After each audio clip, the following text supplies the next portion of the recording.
Hello everyone, and welcome to my Beyond the Gates official channel. I hope everyone is having a wonderful day. Before we begin, please hit the subscribe button and give this video a thumbs up. Randy had always been the quiet presence in the background of Beyond the Gates, the kind of man who slipped through rooms without drawing attention, listening more than speaking, watching more than acting, but everything the audience thought they knew about him shatters the moment the episode opens with him standing alone in Bill's old workshop, 3 weeks after Bill's supposed death, holding a flash drive labeled only "If anything happens to me." From the outside, Randy had seemed like Hayley's most loyal ally, the one person she could snap her fingers at and expect immediate obedience, the man who carried her secrets, drove her around town without asking questions, and quietly erased whatever mess she left behind. But the truth, a truth that the camera reveals in a slow, spine-tightening pan, is that Randy had never belonged to Hayley. He had been Bill's informant from the beginning, placed like a ghost in Hayley's shadow for the sole purpose of catching her in a lie so massive that even the Gates family, used to deceit, betrayal, and generational corruption, would never see it coming. The paragraph unfolds as Randy watches a hidden video Bill recorded 2 months before his death, Bill's voice low and raspy as he explains that he had discovered a financial leak at the hospital foundation, money being siphoned into a charitable outreach program that didn't exist, and every time he traced the transactions, they led back to Hayley, clever, charming, untouchable Hayley, who smiled at him during board meetings while poisoning his coffee with microdoses that she thought he would never detect. Bill tells Randy on the video that he cannot go to the authorities yet because Hayley still has friends on the inside, people willing to bury charges long enough for her to finish whatever terrifying plan she's building in the shadows, but he leaves Randy with instructions.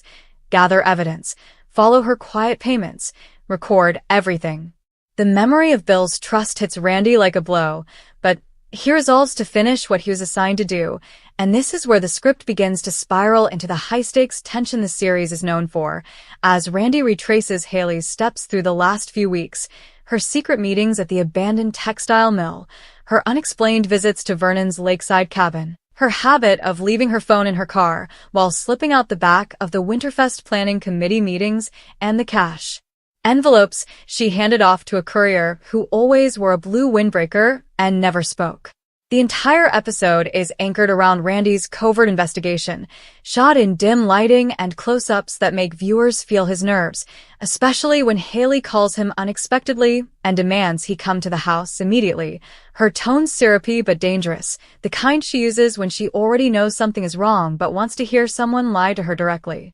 Randy, heart-pounding, pockets the flash drive and walks into Hayley's mansion as if nothing is out of place, greeting her with the same obedient softness she expects from him, while the camera cuts to a tight shot of Hayley's eyes lingering on the faint dust smudge on his jacket, the same gray dust from Bill's workshop that she recognizes instantly. In a chilling, slow-burning exchange, Hayley asks where he's been, and Randy improvises a story about picking up supplies for her charity gala, but she steps closer, brushing off his shoulder with 2 fingers, the kind of intimate gesture that carries the unspoken message, "I know you're lying." Meanwhile, the audience watches Randy's pulse visible in his neck as he waits for the moment she snaps. But she doesn't. She smiles instead, that eerie, calm smile that has preceded some of the show's most devastating twists, and tells him she needs him to drive her to Winterfest right now.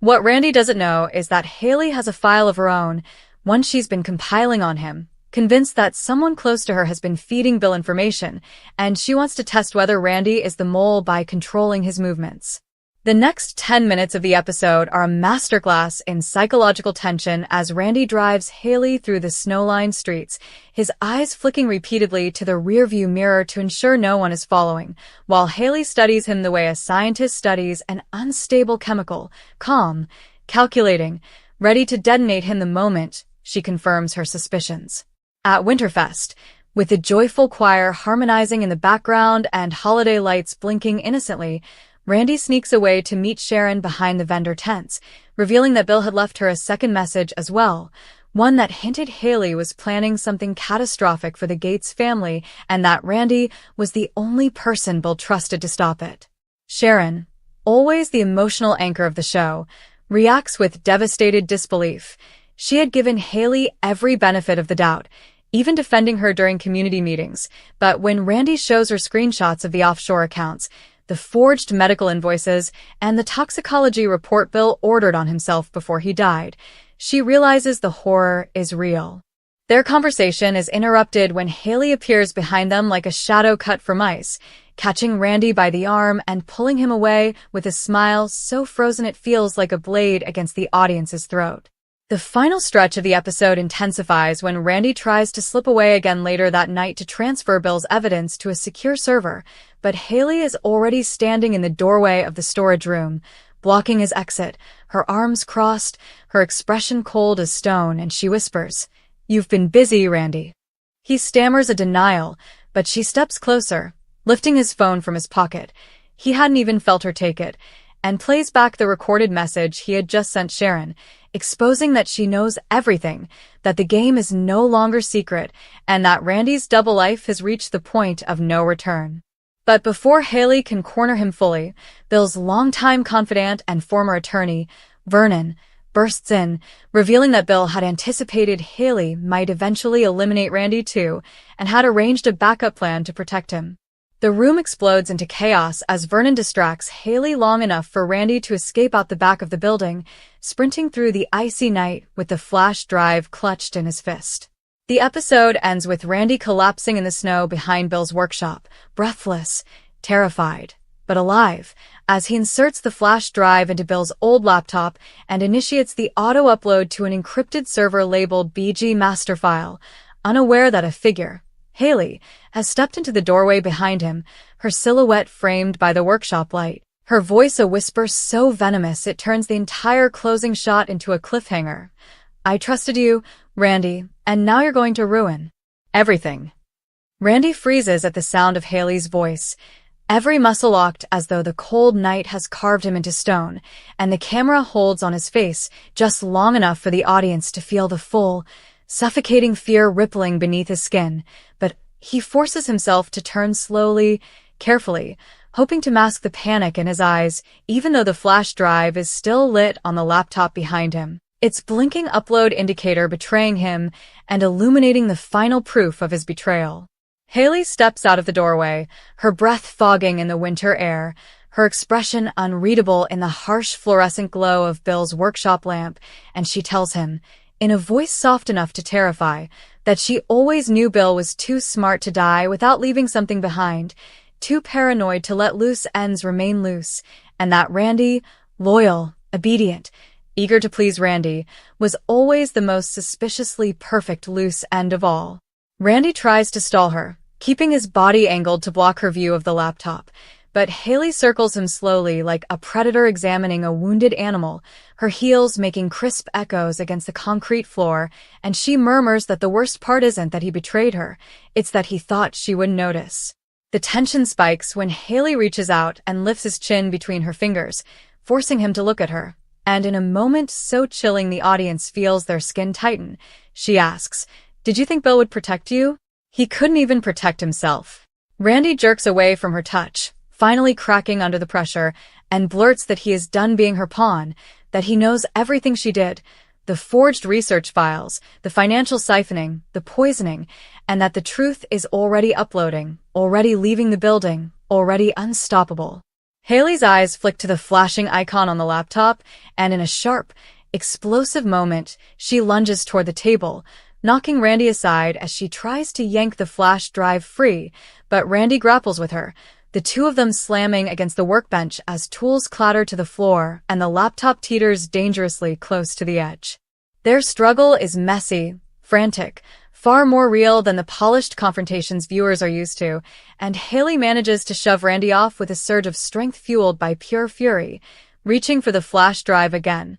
only for the screen to suddenly flicker and display upload complete. The sound design cuts out all background noise for half a second, leaving only the hollow electronic chime as it echoes through the workshop like a death sentence. Hayley freezes, her chest rising and falling in sharp, furious breaths, and then she turns on Randy with a calmness so unnatural it is more terrifying than her anger, telling him that he has no idea what he has just unleashed, No idea who or what is connected to those files. No idea how many powerful people will now be coming after him, and that she is no longer the one he should fear. Randy stumbles backward, confused, shaken, and Hayley steps closer, whispering that Bill wasn't the only one with secrets and that everything he thought he understood about the Gates family is about to implode. Before Randy can demand answers, headlights sweep across the workshop windows and Hayley reacts instantly, shoving Randy aside, grabbing her coat, and slipping out the back door with serpentine fluidity, vanishing into the darkness, just as Vernon bursts in with a flashlight and 2 deputies behind him. Randy collapses into Vernon's arms, breathless and trembling, insisting that the files are safe, that Bill's plan worked, that Hayley knows she's trapped, but Vernon's face drains of color when he sees the upload destination, a private server belonging to the Gates Foundation's archival vault, a system rumored to be connected to board members, political donors, and several shadowy partners whose names have never been publicly disclosed. Vernon mutters that the upload shouldn't have completed so fast unless the server was already active, already expecting incoming data, already primed for Bill's files, which means someone else, someone far above Hayley, knew the evidence existed. Randy's confusion shifts into dread, and the scene cuts suddenly to Hayley sprinting through the woods behind the workshop, branches clawing at her face as she frantically dials someone on a burner phone, screaming that the idiot sent it and we have a problem. But the person on the other end speaks so calmly it stops her cold, telling her to stand down and, "We will handle Randy."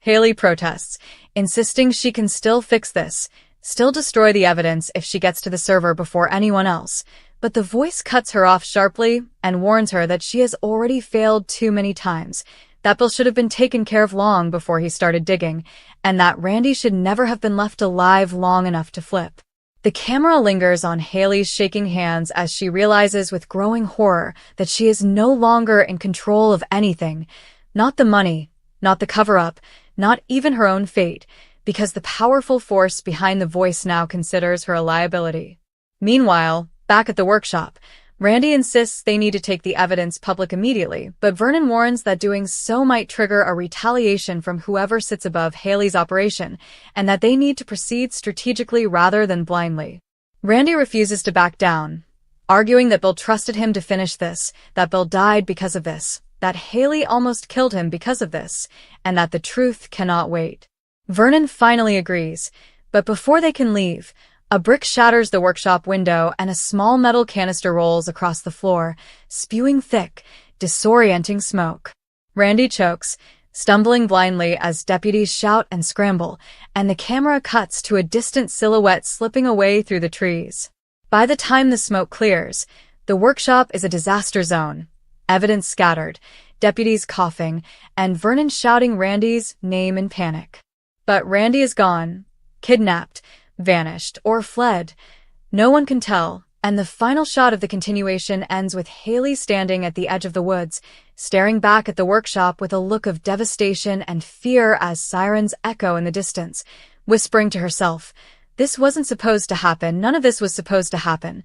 unaware that someone behind her is watching her through night vision goggles, tracking both her and Randy as the real puppet masters of the Gates story. Finally step out of the shadows. Randy's eyes slowly adjust to the darkness as he realizes he's been dragged deeper into the forest than he intended, the bitter wind biting his exposed face, and the snow muffling any sound that could give him a clue as to who brought him here or why. But even as panic rises in his chest, he forces himself to stay calm, knowing that panic is exactly what Hayley, or whoever is controlling this new threat, wants him to feel. And as he struggles to his feet, he notices the faint glow of a lantern, swinging in the distance, casting long, unnatural shadows over the skeletal trees and frozen underbrush, and he begins to realize that this is no ordinary ambush. This is orchestrated, precise, and intended to send a message, the kind of message Bill had warned him about in hushed tones when he first recruited Randy to spy on Hayley, and the memory of Bill's raspy, urgent instructions cuts through the fear. Document everything, trust no one, survive at all costs. As Randy stumbles forward, the sound of snapping twigs echoes behind him, making him spin on his heel, heart hammering, only to see a figure step out of the shadows. A man in a dark coat with a hood obscuring his face, his hands held open in an almost casual gesture of greeting. But Randy knows better, because casual gestures in the Gates universe have never meant safety. The man speaks in a low, calm voice, warning Randy that Hayley is more dangerous than he ever imagined, that she is no longer acting alone, and that Bill's death triggered a chain of events that even the family patriarch couldn't predict. But before Randy can ask who the man is, the figure steps aside and reveals another silhouette, tall, imposing, unmistakably familiar to anyone who has been watching the series closely. Leslie's twin, previously believed to have been living abroad and disconnected from all Gates family drama, emerges from the shadows, her eyes cold and calculating, silently confirming that the hidden layers of betrayal are deeper than anyone suspected. Randy feels a jolt of recognition and betrayal at the same time. He had been warned that the Gates family secrets were layered, but never this deep, and the twins' voice cuts through the frozen air as she reminds Randy that Bill's files were only the beginning, that they contain pieces of a larger puzzle that could topple more than Hayley's criminal empire, but the political and financial structures supporting the family itself, and that the moment those files went live on the server, they activated contingencies Bill had anticipated years ago. Panic, fear, and determination collide in Randy's chest, but before he can respond, Hayley herself appears on a ridge above them, framed by the snow and moonlight, her hair whipping in the wind, eyes blazing with fury and disbelief, screaming that he was supposed to fail, that he was supposed to die in the snow, that she should be the one holding the leverage, and in that instant the forest becomes a war zone. With Hayley lunging down the slope, the twins stepping in front of Randy to shield him, and the hooded man pulling out a handheld device that emits a faint beep, indicating that the server upload has triggered further automated defenses, alarms, and countermeasures that Hayley had no idea existed, proving just how far Bill had planned ahead. The struggle is chaotic, cinematic, and visceral. The camera pans over snow flying, punches, hair pulling, shouts echoing through trees, but in the background the soft glow of the laptop upload icon, still active remotely, becomes the true protagonist of the scene, symbolizing the unstoppable force of truth that Bill had engineered before his death. At one point, Randy finds himself thrown to the ground, snow and ice mixing with blood and sweat, and he catches a glimpse of the hooded figure kneeling beside him, whispering that the files contain evidence of Hayley's most intimate betrayals, her manipulations, her poisoning attempts, and most importantly, her network of allies who would stop at nothing to silence anyone who opposed her, meaning the threat is no longer just her. It is an entire invisible army hidden in plain sight, and every move Randy makes from this point forward must be calculated with surgical precision. Hayley, furious and disoriented, lashes out wildly, but the twin uses her superior reach and agility to pin Hayley's arm, and the hooded man signals to Randy to move toward the edge of the ridge, where a snow-covered path leads to an abandoned cabin Bill had once used as a safe house. The camera follows every staggered, treacherous step, every near slip on ice, every muffled curse, building suspense so thick it feels as though the audience is holding its breath. Once inside the cabin, Randy slams the door shut, barricading it with a fallen chair, the wind howling outside as though nature itself is reacting to the storm of human conflict, and the trio collapses to the floor, catching their breath, as the hooded man explains that Bill's server contains a failsafe. If Hayley or any of her operatives attempt to access the files, the system will automatically send copies to multiple secure locations across the country, meaning exposure is inevitable. Meaning justice, of a kind Bill had meticulously orchestrated, is already in motion. Randy stares at the laptop, the screen now flickering with confirmation messages, and he begins to realize the full weight of what Bill entrusted him with, understanding that his role is no longer just to expose Hayley, but to navigate a labyrinth of threats, family secrets, and hidden enemies who have all been waiting for this exact moment to strike. Hayley's voice echoes faintly through the snow outside, shouting threats and promises of revenge, and the audience knows that the next episode will escalate even further, because while Randy has survived the night, the storm surrounding the Gates family is only intensifying. The the web of deceit and danger spreading like wildfire, and Bill's ultimate plan,